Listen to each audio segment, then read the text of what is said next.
Hi, I'm Bruce Keith from BruceKeithResults.com. Today we're going to talk about getting your inventory moved, getting your listings moved so that you don't get bogged down. I got a great success story to share with you. There's a fellow that I coach who's a pretty good agent actually, and he sells a lot of properties, but like a lot of us, we've all been there, he hit a slump. And the slump was based around the fact that the inventory he had was not moving. And it seemed like no matter what he did, it wouldn't get sold. Well, actually, that's not quite true. There were 6 of his listings that weren't selling. And he you know the drill. You would take a listing, it would sell real quick, and you'd think, what's happening here? The other stuff's not moving. What's the deal? Well, you all know it's because it was priced property and you were aggressively marketing it. So let me share the story and what we did, because it has a happy ending. Okay, so this fella had 10 listings. 10 listings.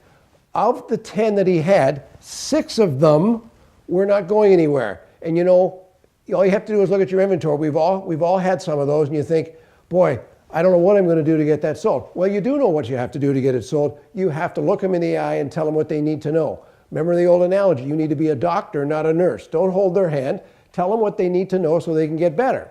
Okay, so what this fellow did was he went in and talked to the 6 of them and said, if we don't do something, your property's not going to sell.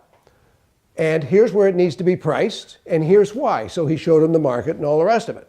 Okay, what do you suppose happened? Well, they all 6 didn't reduce it. Of course they didn't. Some of them said, well, if that's what it takes, I'm not selling it. So here's the progression. He ended up with 4 properties. 4 properties. 2 of them said, forget it, take it off the market. Well, that's okay. If they're not going to sell, why do you want them? You don't want them. Okay. So now we've got 4. So they were marketed at the right price and they attracted buyers. And you guys have all done this where you've taken a price reduction and bang, all of a sudden there's activity all over the place. So the happy ending was that he sold 3 of them. 3 of the properties got sold. And you'd say to yourself, well, geez, 3 out of 6, I don't know. Well, hold it. 6 were going nowhere. 3 paychecks is way better than none. So have a strong look at how you're approaching things. Look them in the eye and say, the last thing you want, Mr. or Mrs. Seller, is somebody who doesn't have the courage to tell you what you need to know. That's me, and here's the deal. Here's what the price should be. So make sure that you're being strong with it. Make sure that you're thinking about what they really hired you to do, which was get it sold. And the second thing is you're going to make more money. And if you make more money, you're going to be more powerful and you're going to help more people.